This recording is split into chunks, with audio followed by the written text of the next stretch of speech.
के बावजूद भी इन्होंने क्यों, अगर किया किसने अपहरण?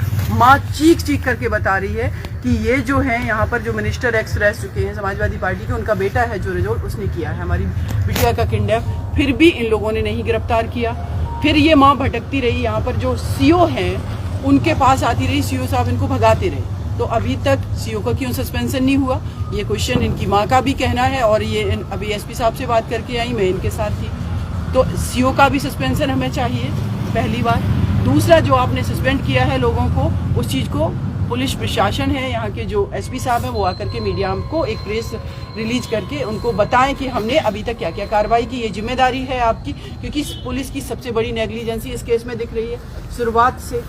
दूसरा, जिस दिन एफआईआर दर्ज हुई, आपको इमीडिएटली एक्शन लेना चाहिए था। जो SC ST एक्ट कहते हैं कंपनसेशन का, अभी तक कंपनसेशन, वो तो कह रहे हैं कि हाँ भेज दिया गया, लेकिन अभी तक परिवार को नहीं पता है कि कंपनसेशन आया कि नहीं। ये माँ गरीब परिवार है, ये कांसीराम जो आवास योजना है उसके अंतर्गत ये लोग रहते हैं। अभी मैं देख करके आई हूँ, नालियाँ बह रही हैं, मतलब कैसे ये लोगों को रहने के लिए हमारे देश ने, सरकार ने मजबूर कर रखा है। गंदगी फैली हुई है, नालियाँ बह रही हैं, इस कंडीशन में रह रहे हैं लोग।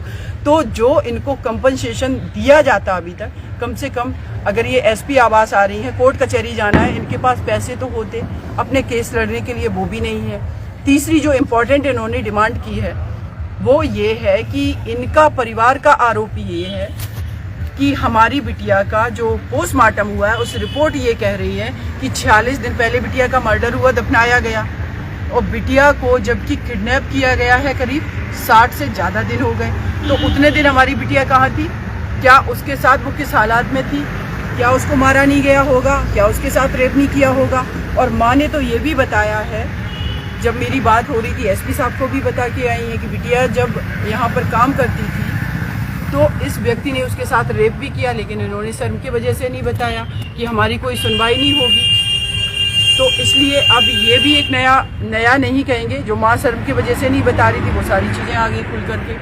दूसरा, माँ का कहना है कि जब ये चीज़ नहीं आ रही है कि डेड बॉडी कब की है, बिटिया को मारा कब गया है, या अगर 40 दिन पहले भी मर्डर हुआ और उसको दफना दिया गया, तो अभी तक बॉडी डिकम्पोज कैसे नहीं हुई? मैम, ये किसने कहा कि 46 दिन पहले मर्डर हुआ? ये पोस्टमार्टम रिपोर्ट अबाउट अब वही तो फैक्ट की बात करेंगे, तो इसका मतलब ये है कि इतना इन्फ्लुएंसिव, इतना पावरफुल लोग हैं वो लोग कि जो पैनल बैठ रहा है पोस्टमार्टम करने वाला, उसको भी ये लोग इन्फ्लुएंस कर रहे हैं, अपने अकॉर्डिंगली रिपोर्ट बनवाने की कोशिश कर रहे हैं। तो परिवार की ये डिमांड है कि लखनऊ PGI से एक टीम आए और री इन्वेस्टिगेशन जो है पूरा दोबारा से पोस्टमार्टम इसका किया जाए।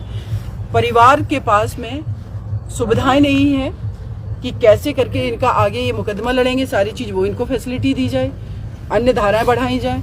SP साहब से मेरी बात हुई है कि अभी तक जो भी FIR है परिवार के पास, उसमें किडनैपिंग तक की धाराएं लगी हुई हैं। जिस दिन बिटिया की 11 तारीख को डेड बॉडी मिली, आपने कौन कौन सी धाराएं लगाई?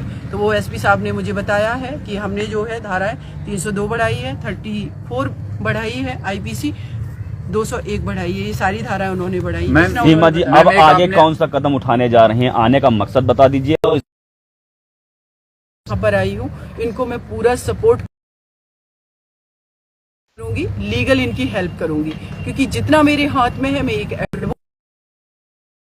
करके उसको दफना दिया, मर्डर करके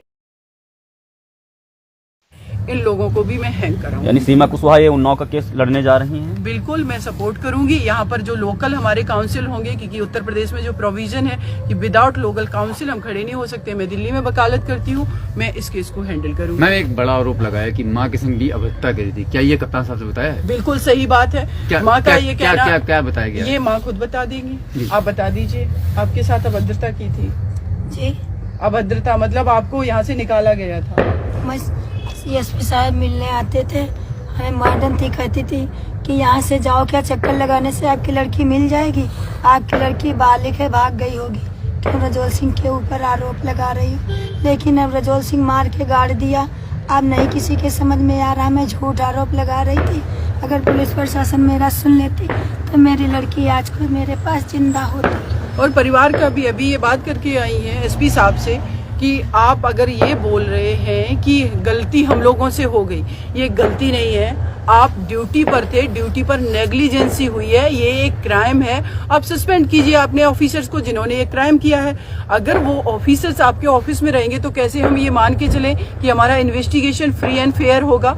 ये तो नहीं मान सकते, वो दबाव में हो सकते हैं। इसलिए और मैं पूरी तरीके से इस परिवार के साथ हूँ। मेरी लीगल टीम भी यहाँ पर है, कुछ वकील हैं और भी अदर केसेस हैं यहाँ से ट्रांसफ़र होकर के जो दिल्ली गए, उनको भी मैं देख रही हूँ। तो बस और आप मीडिया बंधुओं से मेरी ये दरख्वास्त है, प्रार्थना है हाथ जोड़ करके, आप लोग ही ऐसे परिवारों की ताकत है। तो प्लीज़, कानपुर में भी ये केस हुआ था, वहाँ के जितने भी लोकल के मीडिया बंधु हैं उन्होंने साथ दिया। जो प्रतीक वैश्य आपको पता होगा वो जेल में पड़ा हुआ है।